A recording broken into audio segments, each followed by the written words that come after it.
Hello students, कैसे हो आप सब। आज हम इस वीडियो में देखेंगे second part of constitutional design. तो guiding value of constitution, Indian constitution. तो इंडिया के कॉन्स्टिट्यूशन में बनाने में क्या क्या जो गाइडिंग वैल्यूज़ थे उसके बारे में देखेंगे। और इस बुक में हम जो देखेंगे तो एग्जैक्ट प्रोविज़न देखेंगे कॉन्स्टिट्यूशन के बारे में, ठीक है, और डिफरेंट सब्जेक्ट के बारे में। लेकिन आज जो है इस वीडियो में हम देखेंगे ओवरऑल फिलोसॉफी देखेंगे कॉन्स्टिट्यूशन की। तो ओवरऑल फिलोसॉफी ऑफ कॉन्स्टिट्यूशन की दो तरीके से देख सकते हैं। पहला तरीका, जो मेजर लीडर थे तो उनकी अंडरस्टैंडिंग जो है तो उनको उसको समझ के जो है एक ये हो गया। और दूसरा जो है एग्जैक्ट प्रोविज़न क्या थे कॉन्स्टिट्यूशन के उसको समझ के। This is what the preamble of the constitution does. तो ये जो सब बातें हैं हमें फिलोसॉफी कॉन्स्टिट्यूशन की प्रीएम्बल बताता है। The dream and the promise. आप सबने देखा होगा कि लीडर्स की फ़ोटो है, जो जो स्मॉल इसमें जो देखकर है लीडर्स के बारे में बताया गया है। तो इनमें से और ये कॉन्स्टिट्यूशन असेंबली के बारे में जब पढ़ते हैं तो महात्मा गांधी जी का नाम जो है मिसिंग है। महात्मा गांधी जी जो थे तो कॉन्स्टिट्यूशन असेंबली के मेंबर भी नहीं थे, तो ड्राफ्टिंग कमेटी में भी नहीं आ सकते, और उनका जो है डायरेक्ट योगदान यहाँ पे नहीं था कॉन्स्टिट्यूशन असेंबली में। लेकिन उनके जो विचारधारा वाले कई जो नेता थे वो कॉन्स्टिट्यूशन असेंबली में थे। गांधी जी ने अपनी एक मैगज़ीन में यंग इंडिया में 1931 में ही बता दिया था कि उन्हें किस तरीके का जो है कॉन्स्टिट्यूशन चाहिए, जो है कॉन्स्टिट्यूशन के लिए क्या करना चाहते हैं। इससे हम ये पढ़ते हैं, I shall strive for a constitution which will release India from all the thraldom and the patronage. तो मैं ऐसे इंडिया के लिए कड़ा संघर्ष करूँगा या जो है कड़ी परिश्रम करूँगा, विच will release India from the slavery and the patronage. तो इंडिया को जो स्लेवरी और पेट्रोनेज से निकाल दे। और मैं ऐसा इंडिया बनाना चाहता हूँ, आई शैल वर्क, मैं ऐसा इंडिया बनाने के लिए काम करना चाहता हूँ जहाँ पे गरीब को भी लगे कि उसका देश है और यहाँ के डिसीज़न बनाने में उसकी आवाज़ रहे। और ऐसा इंडिया बनाना चाहता हूँ जहाँ पे no higher class and lower class में डिफरेंस रहे, और सभी कम्युनिटी के लोग जो है बड़े शांति से रहे, प्यार से रहे। और ऐसे इंडिया में जहाँ पे कोई भी जगह नहीं है फॉर कर्स ऑफ अनटचेबिलिटी, यानी अनटचेबिलिटी के लिए कोई जगह नहीं है। वहाँ पे जो है नशे के लिए और जो है नशीले पदार्थ के लिए कोई जगह नहीं है। और वुमेंस भी जो है सेम राइट को एंजॉय करे जैसा मेन करते हैं। I will be satisfy with nothing else, और इसके अलावा जो है मैं कोई भी चीज़ से सेटिस्फाई नहीं होने वाला हूँ। और जो अनटचेबिलिटी के ऊपर है, तो जैसे विचारधारा की हमने गांधी जी की बात किए थे, तो अनटचेबिलिटी के ऊपर विचारधारा गांधी जी की आम्बेडकर साहब से मिलती थी। तो आम्बेडकर साहब जो थे, डॉक्टर आम्बेडकर थे, तो वो भी चाहते थे कि जो है इनइक्वलिटी को एलिमिनेट करे। और बाबा साहब आम्बेडकर ने जो है की रोल भी प्ले किया था कॉन्स्टिट्यूशन बनाने में। लेकिन जो है दोनों की विचारधारा अलग थी थोड़ी, ठीक है। तो बाबा साहब आम्बेडकर जो है कई बार गांधी जी को क्रिटिसाइज़ करते थे और उनके विज़न को क्रिटिसाइज़ करते थे। उन्होंने जो है अपनी कंक्लूडिंग स्पीच में कॉन्स्टिट्यूशन असेंबली में भी अपनी एंजाइटी, जो अपना डर है, वो बताया था। ये पढ़ते हैं, on the 26th of January we are going to enter a life of contradiction. In the policies we have equality and in social and economical life we have inequality. तो बाबा साहब आम्बेडकर जी कहते हैं हमारे पास पॉलिटिकल लाइफ में तो equality है, ठीक है, सब लोग जो है वन वोट, जो 1 पर्सन 1 वोट है, लेकिन जो है 1 पर्सन 1 वैल्यू जो है सोशली नहीं है, ठीक है। अपर क्लास आदमी और लोअर क्लास आदमी, एक आदमी को जो है इक्वली नहीं हम समझते हैं। इकोनॉमिकली गरीब को और अमीर को हम इक्वली नहीं समझते हैं। The politics we will be recognising the principle of 1 man 1 vote and 1 vote 1 value, ठीक है। In our social and economical life we shall by reason of our social and economical structure continue to deny the principle of 1 man 1 value. वही बताया गया है। How long shall we continue to live the life of contradiction. तो जो है विपरीत चीज़ों में हम कितने दिनों के रह सकते हैं। How long shall we continue to deny equality in our social and economical life. तो कितने जो है देर तक के हम हमारे सोशली और इकोनॉमिकल लाइफ में इक्वलिटी को मना कर सकते हैं। If you continue to deny it for a long, अगर हम इसे लंबे समय के लिए डिनाई करते हैं, we will do so only by putting our political democracy in peril. तो हम हमारे पॉलिटिकल जो है डेमोक्रेसी को रिस्क में डाल रहे हैं। Finally let us talk turn to Jawaharlal Nehru giving his famous speech to the constitutional assembly at the stroke of midnight. तो जो जवाहरलाल नेहरू जी की स्पीच है, first prime minister of India थे, तो उनकी 15 अगस्त की 1947 की जो स्पीच है बहुत फेमस है। जवाहरलाल नेहरू जी की फेमस स्पीच में जवाहरलाल नेहरू जी कहते हैं, eight the stroke of midnight, जब पूरे रात के 12 बजे जब पूरी दुनिया सो रही होंगी तो इंडिया जागेगा अपने लाइफ के लिए और फ्रीडम के लिए। ऐसा क्षण जो है कमी आता है, लेकिन हिस्ट्री में कमी आता है। जब हम स्टेप आउट करेंगे, ओल्ड से न्यू में जाएंगे, एक एज जो है ख़त्म होंगी, लंबे समय तक के कोई देश को जो है दबाया गया तो उससे बोलने का मौका मिलेगा। और इस जो है मूवमेंट पे हम कसम खाते हैं कि हम डेडिकेट रहेंगे to service of India and her people and to still the large cause of humanity.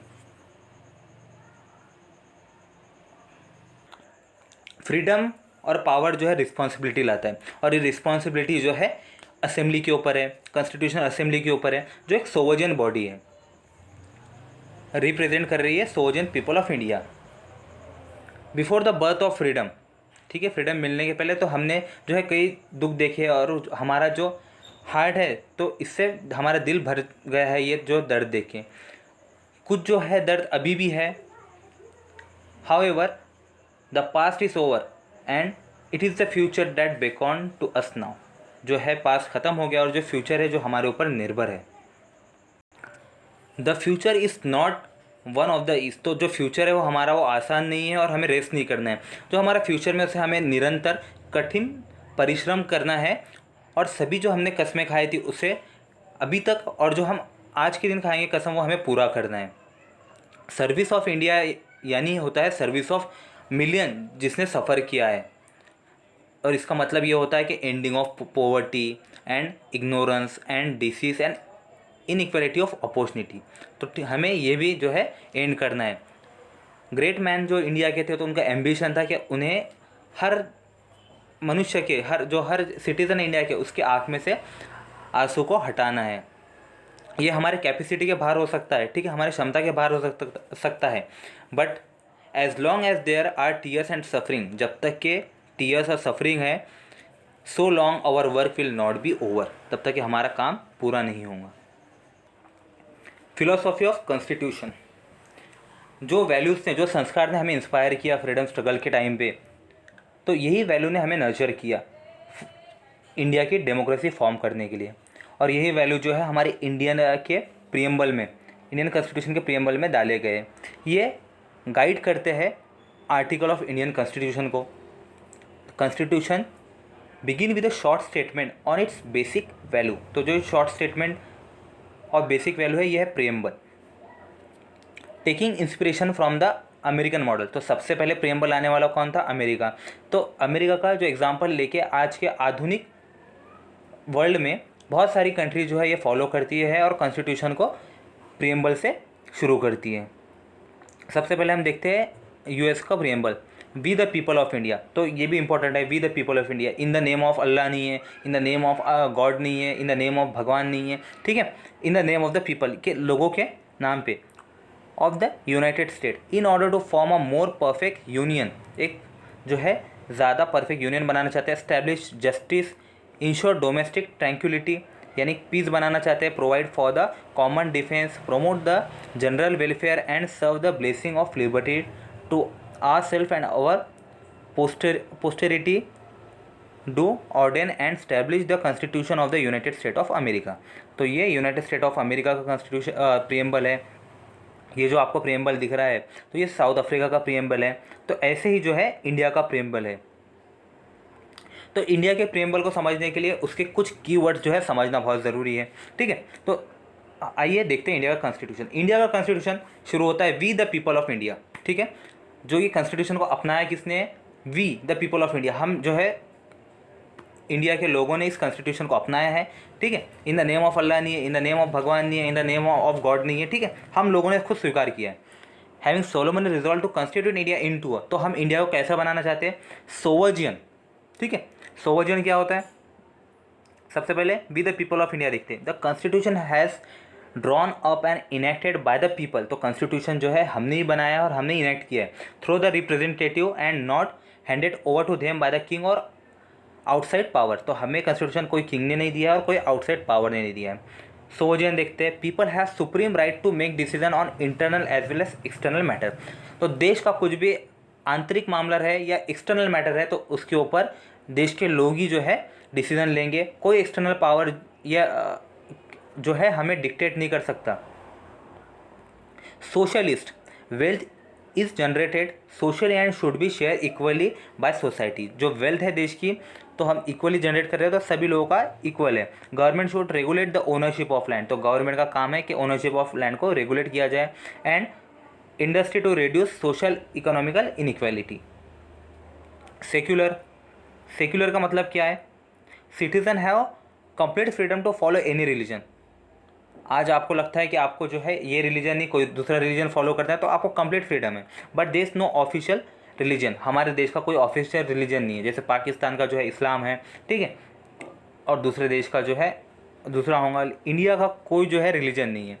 Government treat और religion belief and practice with equal respect, तो गवर्नमेंट को जो है हर रिलीजन बिलीफ को और प्रैक्टिस को जो है इक्वली रिस्पेक्ट देना पड़ेगा। डेमोक्रेटिक रिपब्लिक, तो डेमोक्रेटिक क्या है, डेमोक्रेटिक यानी एक form of government by the people for the people of the people, तो where people enjoy equal political right, तो सभी लोगों को इक्वल पॉलिटिकल राइट है। ठीक है, सब लोग जो है वोट दे सकते हैं, सब लोग इलेक्शन में भाग ले सकते हैं। Elect their ruler and hold them accountable, the government is run according to some basic rule. ठीक है, रिपब्लिक, रिपब्लिक में क्या होता है, the head of the state is an elected person, हमारे प्रेसिडेंट जो है वो इलेक्टेड पर्सन है, नॉट अ हेरिडिटरी पोजीशन, जैसा ब्रिटेन में है वैसा नहीं है। तो आगे पढ़ते हैं, and to secure to all its citizen justice, तो जस्टिस कौन कौन सी जस्टिस बोला है, सोशली बोला है, इकोनॉमिकली बोला है, पॉलिटिकली, ये तीन जस्टिस है। Citizen can not be discriminated on a ground of caste, ठीक है, कास्ट के बेसिस पे जो है डिस्क्रिमिनेट नहीं कर सकते, religion, gender. Social inequality have to be reduce, government should work for the welfare of all specially the disadvantage group, तो हमारी गवर्नमेंट जो है डिसएडवांटेज ग्रुप के लिए काम कर रही है। एससी कैटेगरी, एसटी कैटेगरी के लिए जो है, ओबीसी कैटेगरी के लिए जो है पॉलिसी बनती है, वुमेंस के लिए जो है पॉलिसी बनती है। Liberty of thought, expression, belief, faith and worship, तो लिबर्टी यानी आज़ादी किस चीज़ की, आपको थॉट की आज़ादी है, विचारों जो है आज़ादी, आपको अपना विचार एक्सप्रेस करने की आज़ादी है, बिलीफ रखने की आज़ादी है, फेथ रखने की आज़ादी है और वर्शिप करने की भी आज़ादी है आपको। Liberty, there is no unreasonable restriction on the citizen, ठीक है, यहाँ पे देखिए क्या नो रेस्ट्रिक्शन नहीं है, नो अनरीजनेबल रेस्ट्रिक्शन, तो कुछ जो है रेस्ट्रिक्शन रहेंगे जो रीजनेबल है on the citizen in what they think, how they wish to express their thought and the way they wish to follow up their thought in action, तो अपने जो थाट को एक्शन में कैसे बनाना है, तो इस पर भी उन्हें आज़ादी है। Equality of status and opportunity and to promote among them all, तो सबको जो है इक्वलिटी है। All are equal before law, law के सामने सभी इक्वल है। अगर कोई जो रिच पर्सन अगर क्राइम करता है और वो पुअर पर्सन क्राइम करता है तो दोनों को जो है कानून की नज़र में सेम जो है सज़ा है, अगर दोनों का प्रूफ होता है तो, ठीक है। नहीं तो सर आप बोलोगे सर सलमान खान का तो जो है उसको सज़ा नहीं हुई, तो प्रूफ होने पर है, ठीक है। Fraternity assuring the dignity of individual and unity and integrity of nation.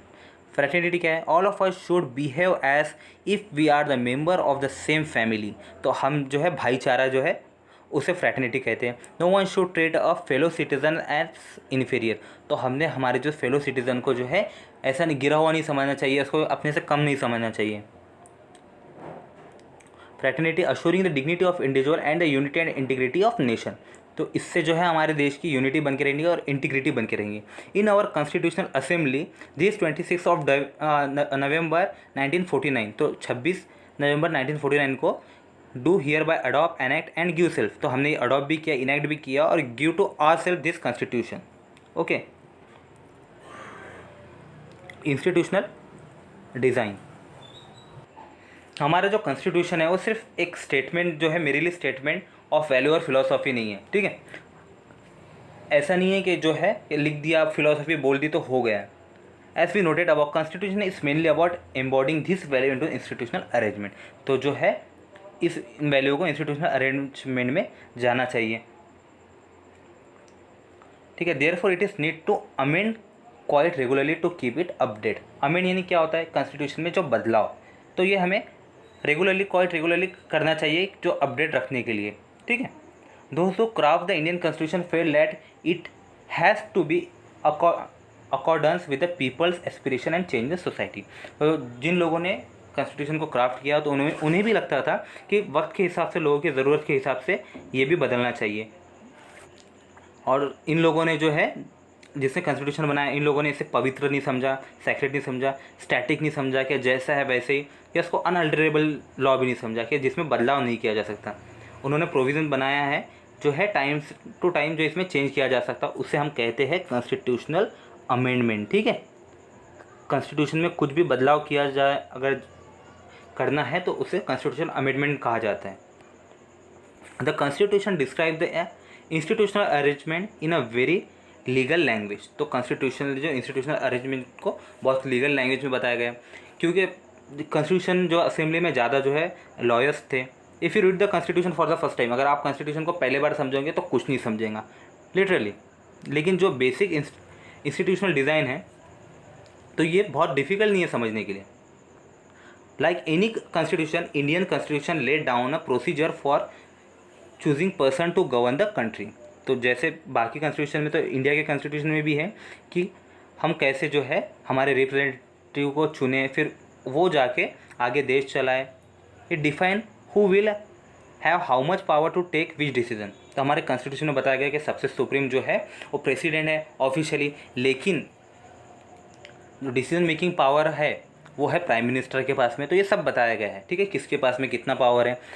ऐसा नहीं हो सकता कि प्रेसिडेंट ने बोल दिया कि नहीं, तो जो है कुछ पावर जो है डिवीज़न है, प्रेसिडेंट के पास कुछ पावर दी गई है, प्राइम मिनिस्टर के पास कुछ पावर गई है, और कुछ लिमिटेशन भी डाले गए हैं गवर्नमेंट के ऊपर to by providing some right to citizen that can not be violet.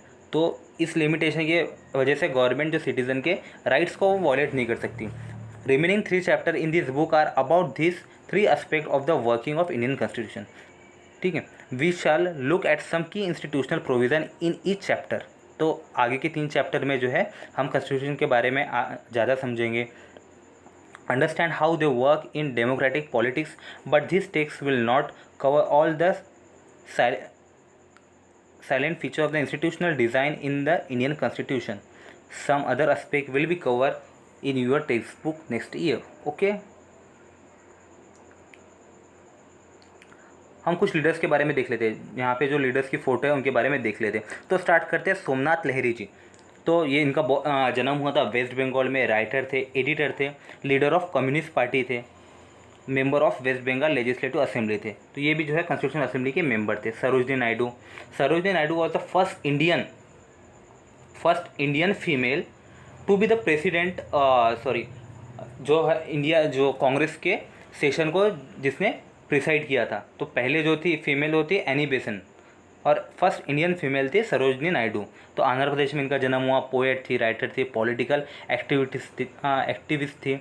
Among the foremost woman leader in the Congress, later governor of UP, बाद में यूपी के गवर्नर भी बनी। जवाहरलाल नेहरू, इनका जन्म यूपी में हुआ, प्राइम मिनिस्टर बने इंटरिम गवर्नमेंट में, ठीक है। फर्स्ट इलेक्शन 1951 में हुआ। उसके पहले जो आज़ादी की बात तक के जो सरकार चली तो उसे इंटरिम गवर्नमेंट कहते हैं। तो उस टाइम पे भी प्राइम मिनिस्टर थे, लॉयर थे, कांग्रेस के लीडर थे, एडवोकेट ऑफ सोशलिज्म। तो सोशलिज्म के एडवोकेट थे कि सब लोगों के पास में जो है इक्वलिटी रहना चाहिए, इक्वल वेल्थ है गवर्नमेंट की रहना चाहिए। डेमोक्रेसी के सपोर्टर थे, एंटी एम्पेरियलिस्टिक थे। Later first prime minister of India. Shyama Prasad Mukherjee, तो ये इनका जन्म वेस्ट बंगाल में हुआ। Minister for industry and supply and interim government, ठीक है। 1947 के जो 46 से चला 50 तक के, तो उसे इंटरिम गवर्नमेंट। तो उस गवर्नमेंट में ये इंडस्ट्री एंड सप्लाई के मिनिस्टर थे, एजुकेशनलिस्ट थे, लॉयर थे, और एक्टिव मेंबर थे हिंदू सभा के। श्यामा प्रसाद मुखर्जी ने जो है भारतीय जनसंघ बनाई, जिसका बाद में चेंज होके 1980 में बीजेपी बना, भारतीय जनता पार्टी। ठीक है, तो सबसे पहले नींव किसने रखी थी? श्यामा प्रसाद मुखर्जी ने भारतीय जनसंघ की, जो फिर बाद में इवॉल्व होके 1980 में भारतीय जनता पार्टी बना। भीमराव रामजी आम्बेडकर, तो बॉर्न महाराष्ट्र में।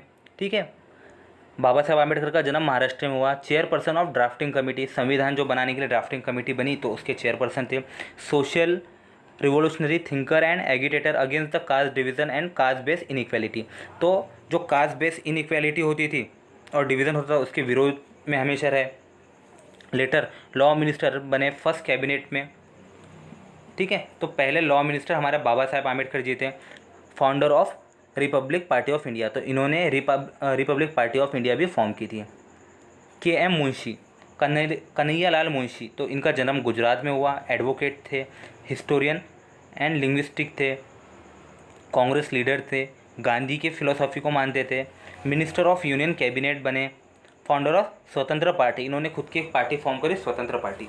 तो सीबीआई का आजकल जो है हमने देखा कि पॉलिटिकल पार्टी सीबीआई का जो इसमें रहती है, पावर में रहती है, वो सीबीआई का बहुत ज़्यादा उपयोग करती है। ठीक है, या जो है दूसरे इसका, तो सबसे पहले सीबीआई का उपयोग करने वाले यही थे, के.एम. मुंशी। तो मुंबई के ये गवर्नर थे, मैं भूल रहा हूँ शायद मुंबई के इनके पास में जो है गवर्नर थे या मेयर थे। ठीक है, तो इन्होंने उस टाइम पे सीबीआई को यूज़ किया था अदर पॉलिटिकल पार्टी के लोगों के खिलाफ में, और जो दूसरे जो थे अपोनेंट उनके खिलाफ में। के.एम. मुंशी। बलदेव सिंह, तो इनका जन्म हरियाणा में हुआ। एक सक्सेसफुल एंटरप्रेन्योर थे, leader of Pethick Akali party in Punjab assembly, Congress के नॉमिनी थे कॉन्स्टिट्यूशन असेंबली में, और बाद में डिफेंस मिनिस्टर भी बने यूनियन कैबिनेट में। जी दुर्गाबाई देशमुख, इनका जन्म हुआ था आंध्र प्रदेश में। एडवोकेट थी, पब्लिक एक्टिविस्ट थी फॉर वुमेन्स इमेंसिफिकेशन, तो महिलाओं के लिए उन्होंने काम किया। फाउंडर ऑफ आंध्र महिला सभा, आंध्र महिला सभा को भी इन्होंने फॉर्म किया। Later founder chairperson of central social welfare board, तो बाद में इन्होंने सेंट्रल सोशल वेलफेयर बोर्ड भी फॉर्म किया। H.C. मुखर्जी, ठीक है, तो इनका जन्म हुआ था बंगाल में। वाइस चेयरपर्सन थे ऑफ कॉन्स्टिट्यूशन असेंबली, तो चेयरपर्सन कौन थे? राजेंद्र प्रसाद। ठीक है, राजेंद्र प्रसाद चेयरपर्सन थे और वाइस चेयरपर्सन थे H.C. मुखर्जी। रेप्यूटेड ऑथर थे, एजुकेशनलिस्ट थे, कांग्रेस के लीडर थे और member of all India Christian council and Bengal legislative assembly. ठीक है, बाद में गवर्नर भी बने वेस्ट बंगाल के। जयपाल सिंह, झारखंड में इनका जन्म हुआ। स्पोर्ट्स पर्सन थे और एजुकेशनलिस्ट थे। फर्स्ट जो है नेशनल हॉकी टीम बनी थी उसके कैप्टन थे। फाउंडर प्रेसिडेंट ऑफ आदिवासी महासभा, बाद में इन्होंने खुद की पार्टी बनाई, झारखंड पार्टी। राजेंद्र प्रसाद आप सब जानते हो, फर्स्ट प्रेसिडेंट ऑफ इंडिया, तो राजेंद्र प्रसाद का जो है 10 साल के लिए प्रेसिडेंट बने। राजेंद्र प्रसाद जी जो थे तो कॉन्स्टिट्यूशनल असेंबली के प्रेसिडेंट थे। ठीक है, चेयरपर्सन थे। उसके बाद में जब कॉन्स्टिट्यूशन पूरा बना, उसके बाद में ये कॉन्स्टिट्यूशन असेंबली ने जो बोला कि राजेंद्र प्रसाद जी को जो है प्रेसिडेंट बनाया जाए, तो उनके कहने पर ही, जो कमेटी के कहने के ऊपर ही राजेंद्र प्रसाद को जो है प्रेसिडेंट बनाया गया। तो 10 साल तक ही प्रेसिडेंट रहे। इनका जन्म बिहार में हुआ। चेयरपर्सन ऑफ कॉन्स्टिट्यूशनल असेंबली थे। ठीक है, लॉयर थे। Known of his role in the Champaran Satyagraha, Champaran Satyagraha में भी गांधी जी के साथ में ये थे। 3 टाइम प्रेसिडेंट ऑफ कांग्रेस, तो कांग्रेस के 3 बार प्रेसिडेंट बने। Later the first president of India, तो इंडिया के पहले राष्ट्रपति राजेंद्र प्रसाद थे। ओके, तो स्टूडेंट्स यहाँ पे हमारा जो है कॉन्स्टिट्यूशनल डिज़ाइन चैप्टर ख़त्म होता है। Thank you.